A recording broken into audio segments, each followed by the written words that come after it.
My name is Saguna Shankar, and in my research, I study how we can uphold care and equity in the ways that we use information and technologies.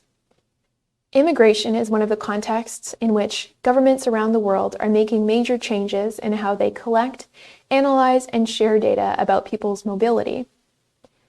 Here on Turtle Island, diverse Indigenous communities have been living and exercising their sovereignty for many thousands of years.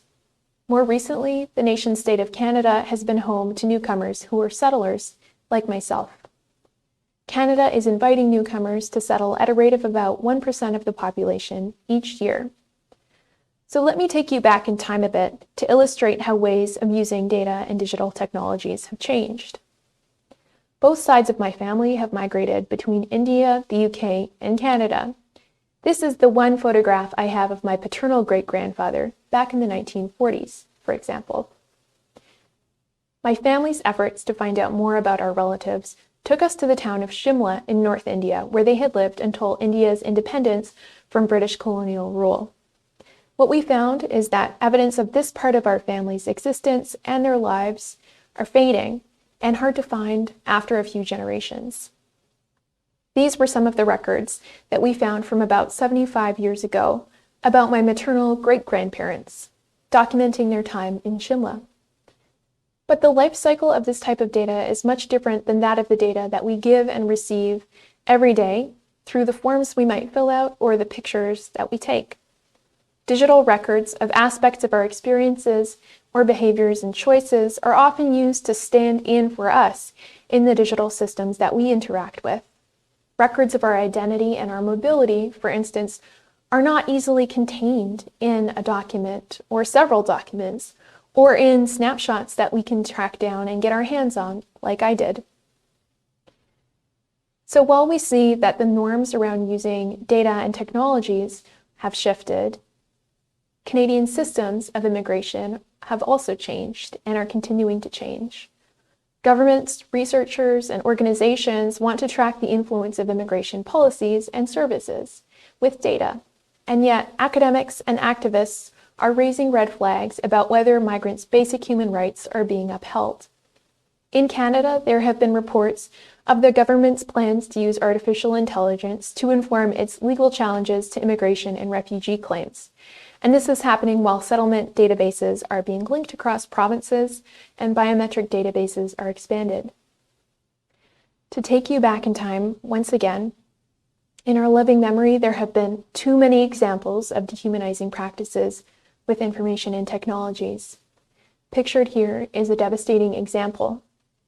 This machine is IBM's Hollerith punch card system, which was used to profile, incarcerate, and oppress Jewish communities during the horrors of the Holocaust.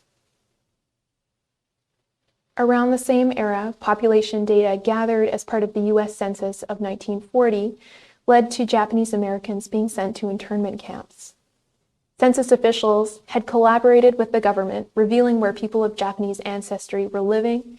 Record keepers and government officials were therefore complicit in the racist displacement of Japanese Americans. And in this country, the deeply discriminatory Indian Act and the residential school system relied on settler colonial record keeping and the exploitation of race-based data. The violence of these histories shows us that more caring relations between people and their data are needed. Remembering these harms, what might we do to act with more collective responsibility? How should communities, and in this case, newcomer communities' data be cared for? My doctoral research investigates these questions of care for data and communities in dialogue with 5 groups who are involved in immigration and settlement in Canada. I've been learning from groups involved in supporting or studying immigration who form a web who are connected by their use of data. These groups include settlement service providers, academics working with newcomers' data, migrant justice activists, government staff or policymakers, and designers who build digital systems that are used by newcomers.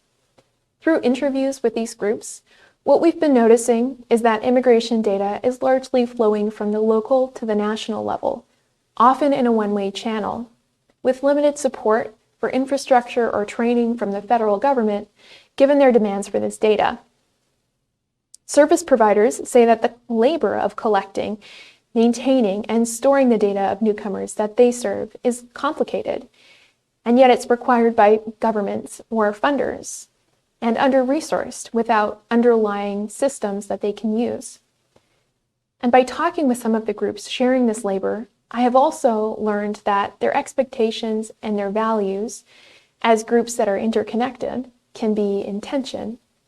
Coordination in stewarding people's data is a matter of concern that will only grow. It is time to bring more attention to information practices which are shared across different groups and places, addressing some of the most pressing issues that we face.